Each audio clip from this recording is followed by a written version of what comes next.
দেওয়ার জন্য যে অনুষ্ঠানটি আমাদের রাজপথের মধ্যে অনুষ্ঠিত হচ্ছে, এখন গণতন্ত্রের জন্য, নির্বাচনের জন্য দেশের বাইরে এবং ভিতরে বিভিন্ন জায়গার মধ্যে এখন গণরোষ তৈরি হয়েছে। কারণ দীর্ঘদিন মানুষের একটি আশা ছিল নতুন ভাবে দেশকে সাজাবো, নতুন ভাবে দেশের পরিকল্পনা করব। দীর্ঘদিনের যে গণতান্ত্রিক ধারাগুলো ব্যাহত ছিল এবং কণ্ঠকাকীর্ণ ছিল, বন্ধ ছিল, শ্রমিক ছিল, এগুলো উন্মুক্ত হবে এবং দেশের জনগণ শান্তিপূর্ণভাবে একটি সুষ্ঠু নির্বাচনের মাধ্যমে স্বাধীনভাবে তারা ভোটাধিকার প্রয়োগ করতে পারবে। এই জন্যই 5ই আগস্টের অভ্যুত্থান এদেশের সকল শ্রেণীর মানুষ, সকল পেশার মানুষ কিন্তু তার সমর্থন জানিয়েছে। আজকে আমরা আমি একটা শিক্ষক, আজকে এখানে প্রধান অতিথি যিনি আসছেন তিনি আমাদের ছাত্র নেতা, গণতান্ত্রিক আন্দোলনের ছাত্র নেতা, সকল ছাত্র নেতা, বর্তমান বিএনপি আমাদের বিএনপি চেয়ারপারসনের উপদেষ্টা মহোদয় আইনুর রহমান হাবিব, আমরা একসঙ্গে কাজ করি এবং মন্ত্রীরা বসে আছে নানাভাবে নানা পদে, অর্থাৎ সকলেই কিন্তু বিএনপির আদর্শের এবং জাতীয়তাবাদী শক্তির এক একটি বডি, এক একটি কম্পোনেন্ট। আজকে আমরা চাই ইউনিট সরকারকে বলবো তিনি অবশ্যই শান্তিপূর্ণভাবে একটি নির্বাচন চাচ্ছেন, এটা আমি জানি। সংস্কার কার্যক্রম চলছে, এটাও আমি জানি।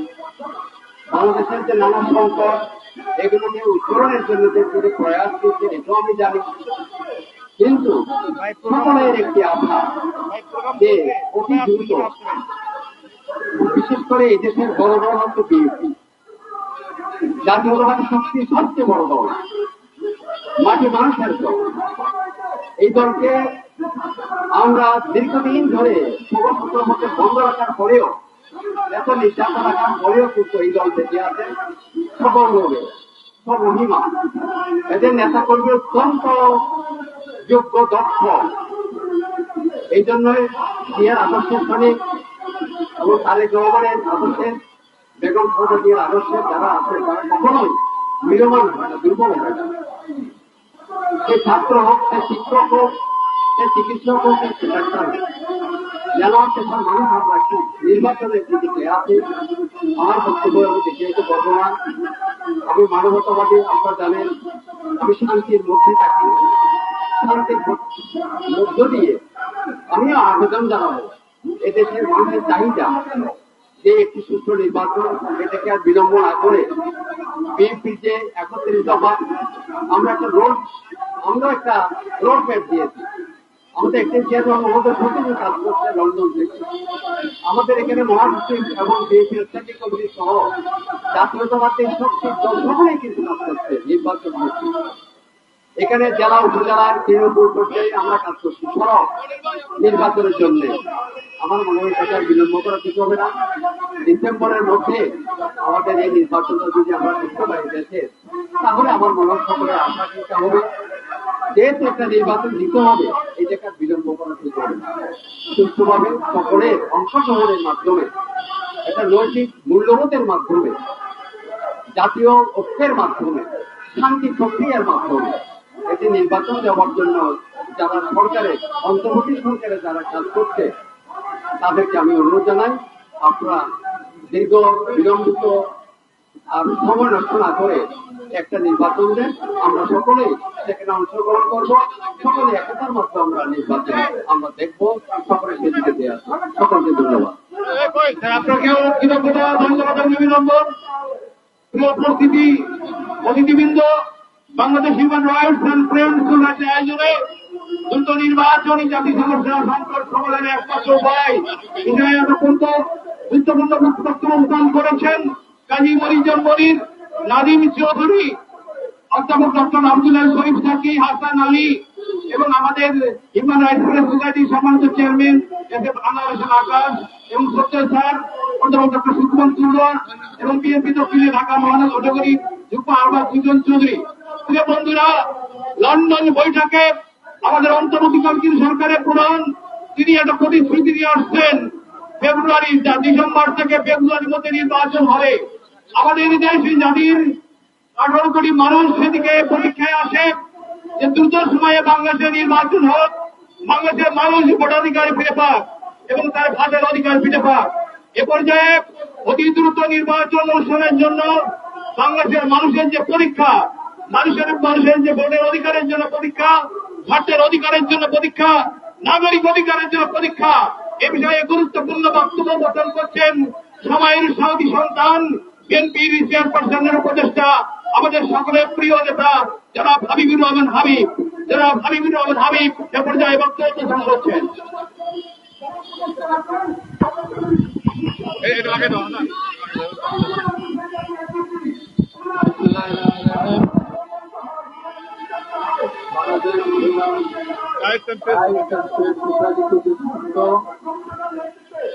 বাংলাদেশে একটা নির্বাচনী সমস্যার সমাধান সৃষ্টি রাজ্যের এই আলোচনা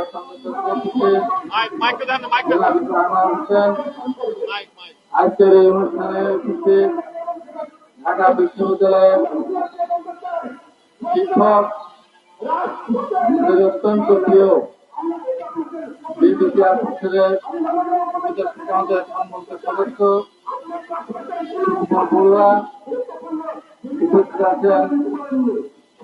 আপনারা এখানে যারা বক্তব্য দিয়েছেন এবং এই কমিটি যারা আছেন, আমার যে প্রিয় ভাইরা, সাংবাদিক ভাইরা, আপনারা আমার একটু অত্যন্ত সময়ের প্রতিকে একটা বিষয় নিয়ে আজকের এখানে আলোচনা আমি পরিষ্কার করে বলতে চাই যে একটি নির্বাচনী বাংলাদেশের বর্তমান পরিস্থিতিকে একটা শান্তিপূর্ণ অবস্থায় নিয়ে যেতে পারে। সেই নির্বাচন ঘোষিত করার দায়িত্ব বর্তমান সরকারের। আজকে বিভিন্ন ভাবে নতুন নতুন কিছু কিছু প্রসঙ্গ সৃষ্টি হচ্ছে যা কোনোভাবেই আমাদের কাছে কাম্য নয়। আমরা যখন 24 আন্দোলন করেছিলাম তখন কি আমরা কেউ বলেছিলাম এই সরকারের পতন হওয়ার সঙ্গে সঙ্গে আমরা কেউ উপদেষ্টা হয়ে যাব? আমরা যখন আন্দোলন করেছিলাম তখন কি আমরা মনে বলেছিলাম যে আন্দোলন শেষে একটা নির্বাচন হবে, সেই নির্বাচন পিয়ার ছাড়া সেই নির্বাচন হবে না, পিয়ার সিস্টেম ছাড়া? আমরা কি বলেছিলাম 90 বা 24 আন্দোলনের সময় এই সরকারের পতন হয়ে গেলে আমরা 72 সালের সংবিধান ছড়ে ফেলে দেব? আমরা কি 24-এ বলেছিলাম এই সরকারের পতন হলে আমরা পতাকা পরিবর্তন করে দেব? আমরা কি বলেছিলাম এই সরকারের পতন হলে আমরা জাতীয় সঙ্গীত বন্ধ করে দেব? না, আমরা এটা কিছু করিনি। আমরা বলেছিলাম এই সরকারের পতনের পর একটা সুস্থ নিরপেক্ষ নির্বাচন হবে, সেই নির্বাচনে জনগণ তার ভোটের জায়গা করতে পারবে এবং জনগণের ভোটে যারা নির্বাচিত হবে তারা দেশটাকে সামনে থেকে এগিয়ে নিয়ে যাবে। এটাই ছিল আমাদের কথা। এখন নতুন নতুন কথা আসছে।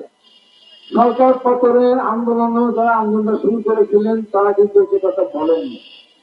তারা কিন্তু সরকারের কাছে বারবার গিয়েছেন বৈষম্য বিরোধী আন্দোলন করতে গিয়ে তারা যে বৈষম্য শিকার হয়েছেন সে বিষয়ে অবৈধ প্রধানমন্ত্রীর সঙ্গে কথা বলার জন্য তারা চেষ্টা করেছেন, উনি পাত্তা দেননি। উপাদেশ তাদের সাথে কথা বলেছেন, উপাদেশ তাদের দেখা দেননি। শেষ পর্যন্ত রাষ্ট্রপতির কাছে স্মারকলিপি দিয়ে তাদের প্রত্যাশা পূরণ করল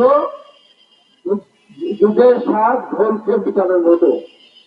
আজকে তারা যে সমস্ত কথাবার্তা বলে এই সমস্ত কথাবার্তা শুনতে আমরা কোনোভাবেই রাজি ছিলাম না, আমরা মনেও করি করবে। একটা বিএনপিকে ধমক দেয়, বিএনপির মহাসচিবের বক্তব্যকে বিকৃত করে ধমক দিয়ে কথা বলে, সারাউদ্দিন আহমেদকে ধমক দিয়ে কথা বলে। আমাদের নেতা শহীদ রাষ্ট্র জিয়া রহমানকে নিয়ে সমালোচনা করে। ম্যাডাম খালেদা জিয়ার শাড়ি গহনাপত্র থেকে কাদের মধ্যে ভাগ করে দেবো, সাবধান এই কথা দ্বিতীয়বার যেন উচ্চারিত না হয়। এত বড় সাহস! বেগম খালেদা জিয়ার শাড়ি গহনাকে ভাগ করে কোন এনসিপি কোন নেতার বউকে নাকি দিয়ে দিবে, বলেন তো? এরা 32 নম্বর ভেঙেছে। ওরা মনে মনে ভাবে যে রহমানের মাজারও আমরা ভেঙে দেব। আওয়ামী লীগকে বিতাড়িত করেছে, বিএনপিকে বিতাড়িত করব। হায় রে দুঃস্বপ্ন!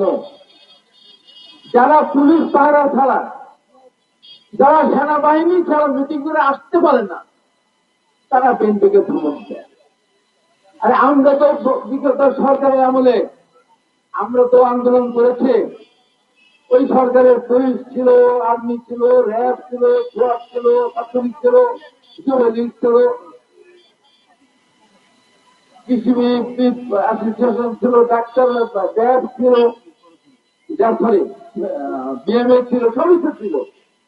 আমরা যখন সমাবেশ করতে গিয়েছি, আকাশ পথ বন্ধ করে দিয়েছে, পানি পথ বন্ধ করে দিয়েছে, গাড়ি ঘোড়া রাস্তা বন্ধ করে দিয়েছে, এমনকি হোটেল বন্ধ করে দিয়েছে। আমরা যেখানে থাকার তৈরি কথা, এক বোতল পানিও যেন কিনে খেতে না পারি। তারপরে আমরা সেখানে সমাবেশ করেছি। সরকার আমাদের সহযোগিতা করেনি। আমরা রান্না করার ব্যবস্থা করেছিলাম, হাজার হাজার লাখ লাখ মানুষ কোথায় যাবো, খাওয়ানো সম্ভব না। চুলার ভেতর পানি ধরে দিয়েছে। আমরা নদী ঝাঁপিয়ে কলার গাছকে ভেলা বানিয়ে সাইকেলে চলে, মোটর সাইকেলে চলে, রাস্তা রাস্তা বাধা বাধা বাধা, রাস্তার উপর আমাদেরকে লোকজনকে পিঠে হত্যা করেছে। তারপরেও আমরা সমাবেশ সফল করেছে। আর নিজেরা এই পদযাত্রা করতে গিয়ে দেশের মানুষের কথা বলা নেই, দেশের অর্থনীতি কি হবে তা বলা নেই, দেশের শিক্ষানীতি কি হবে তা বলা নেই, দেশের স্বাস্থ্যনীতি কি হবে তা বলা নেই, দেশের শিল্প কারখানা কিভাবে গড়বে তা বলা নেই, দেশের কৃষক কিভাবে মুক্তি পাবে, তার সার কীটনাশক কম দামে পাবে কিনা সে কথা বলা নেই। শুধু বলা বিএনপির বিরুদ্ধে, বিএনপির নেতৃত্বকে ধমক দেওয়া। আর তার জন্য এই সরকার পুলিশ শেষ পর্যন্ত সেনাবাহিনী দিয়ে পাহারা দিয়ে এবং স্কুল বন্ধ করে দিয়ে পুলিশ সদস্য বা নিরাপত্তা রক্ষী যারা, তাদেরকে থাকার জায়গার ব্যবস্থা করে দিয়ে তাদেরকে মিটিং সদস্যরা সুযোগ করে দিচ্ছেন। আমি সরকারের কাছে বিরুদ্ধভাবে বলতে চাই, এই পদযাত্রা পাহারা দিতে গিয়ে আমার সেনাবাহিনীকে কেন বেইজ্জতি করা হলো? সেনাবাহিনী আমাদের রাষ্ট্রের সম্পদ। তারা আমাদের এই অনিবন্ধিত একটা রাজনৈতিক দলকে তাদের পাহারা দেওয়ার জন্য সেনাবাহিনীকে চাকরি করে না। এর পিছনে যত টাকায় পদযাত্রা সফল করার জন্য যেভাবে তারা রাস্তা রাস্তা পাহারা দিয়েছে, এর জন্য কত টাকা খরচ হয়েছে তার হিসাব কিন্তু একদিন দিতে হবে। এবং এই পর্যবেক্ষণ কেন্দ্রকে দেখেছেন, রাজশাহীতে চাঁদা দেওয়া হয়েছে সেখানে প্রতিষ্ঠানের কাছে, এবং সেখানে রাজশাহী বিশ্ববিদ্যালয়ের ভাইস চ্যান্সেলর সেটাকে সুপারিশ করেছে। ফলে কোথায় যাচ্ছে আমরা? এই যে চেয়েছিলাম আমরা 2007 সাল থেকে আন্দোলন করতে গিয়ে শত শত মানুষ জীবন দিল, গুম হলো, খুন হলো, এখনো গুম যারা হয়েছে তাদের সন্তান যে থেকে বাবা কখন ফিরে আসবে, তার স্ত্রী যে থাকে আমার স্বামী কখন আমার কাছে ডাক দিয়ে বলবে তুমি কেমন আছো, এখনো তার বাবা যে আছে কখন সে আমার ছেলে ডাক দিবে, আব্বু আমি তো ফিরে এসেছি, তার ভাই অপেক্ষা করছে, আমার ভাই এসে ইলিয়াস সে তার ভাইকে বলবে এই তুই কেমন আছিস। এত কষ্ট, এত রক্তদান, এত সংগ্রাম। আমরা রিমান্ডে গেলাম, ইলেকট্রিক শক খেলাম, রাস্তায় রাস্তায় পুলিশের পিঠা খেয়ে রাস্তায় রাস্তায় আমরা কাঁপিয়েছি। এই প্রেস ক্লাবের সামনে আমাদের শফিউল বাবুকে এখান থেকে রক্ত দিয়ে সে বাবু পরবর্তী সময় আমাদের মাঠ থেকে হারিয়ে গেছি। 5 বছর মৃত্যু কালকে পার হলো। এত কষ্ট করার পর আজকে আমাদের বিরুদ্ধে সমস্ত কথা আমাদের কারা বলে? ওই যারা 71-এর পরাজিত শক্তি, যারা এখন স্বীকার করে। আমি আজকে এখানে প্রেস ক্লাব সাজাইয়ে বলে 71 সালে যারা গণহত্যা করেছে, তারা স্বীকার করেছে। তাদের আমির ডাক্তার শফিক রহমান পরিষ্কার করে বলেছেন, 71-এ আমরা মুক্তিযুদ্ধে অংশগ্রহণ করিনি, আমরা 1% রাখতে চেয়েছিলাম, এটা বড় কিছু বিষয় না। এই কথা বলার মধ্য দিয়ে এই যে প্রমাণ হয় 71 সালের ন্যায় ধর্ষণ, 71 সালের রাজাকার সৃষ্টি, 71 সালে আল বদল সৃষ্টি, আসাম সৃষ্টি, শান্তি কমিটি সৃষ্টি করে মানুষের বাড়ি বাড়ি গিয়ে হামলা করা, মেয়েদেরকে পাকিস্তানিদের হাতে তুলে দেওয়া, এই সব দায় দায়িত্ব তারা স্বীকার করে নিয়েছেন। এখনো তারা আবার সৃষ্টি করতে যান না, এখনো তারা জাতীয় সঙ্গীত পাঠায় না, তারা জাতীয় পতাকা পরিবর্তন করতে চায়। এই দেশের মানুষের কাছে আহ্বান জানাবো, যারা পরাজিতকে দেশ মানে না, যারা দেশের জাতীয় সঙ্গীত মানে না, এই বাংলাদেশে তাদের রাজনীতি করে অধিকার থাকবে না। পরের কথা, আওয়ামী লীগ যদি 1500 মানুষকে হত্যা দেয়, 20 থেকে 25,000 মানুষ আহত করার জন্য থাকে, তাদের বিরুদ্ধে যদি আন্দোলন হতে পারে, তারা যদি নিষিদ্ধ করার জন্য আমরা দাবি তুলতে পারি, তাহলে 30,000 মানুষ, 30 লক্ষ মানুষকে যারা হত্যা করেছে, তারা কেন বাংলাদেশে রাজনীতি করবে মনে হচ্ছে? একটা কথা বলেন তো, এই জামায়াত শিবির রাজাকার দল বাংলাদেশে কোন একটি কাজ করেছে বলেন তো? ওই দল বলে তারা তো স্বাধীনতার বিপক্ষে শক্তি ছিল, বলেন বাংলাদেশের একটা কাজ করেছে? একটা কথা বলেন, একটা কথা বলেন, বলুক তার একটা কথা। আমি প্রায় বলি, গোলাপি এখন ট্রেনে একটা সিনেমা দেখেছিলাম, সেখানে কবিতা অভিনয় করতেছিল, ভূমিকাকে গিয়ে যেখানে দিচ্ছে কোন কথাই সে বলে না, শেষ করে তাকে কবিতা বললেন, গোলাপি গোলাপি একটা কথা কও, গোলাপি একটা কথা কও। আজকে আমি বলবো জামাত ইসলামকে, একটা কথা বলেন, একটা কাজের কথা বলেন, বলেন যে একটা কাজের কথা, এই কাজটা আপনার দেশের জন্য করছেন, মানুষের জন্য করছেন, বলেন তো? বলতে পারবেন না। তার মানে বলেন তো, নিজের সংগঠন সংস্কৃতি করার জন্য আর পিরিগিরি করার জন্য মানুষকে বিভ্রান্ত যা করেছেন, দেশের মানুষের জন্য কোন কাজটা করেছেন? ছাত্র শিবির 90 থেকে 82 সাল থেকে 90 সাল পর্যন্ত আমরা আন্দোলন করেছিলাম। বলেন তো, একজন আহত হয়েছেন কিনা, একজন শহীদ হয়েছেন কিনা, একজন মার্কে হাসপাতালে গিয়েছেন কিনা, একজন অ্যারেস্ট হয়েছেন কিনা বলেন তো?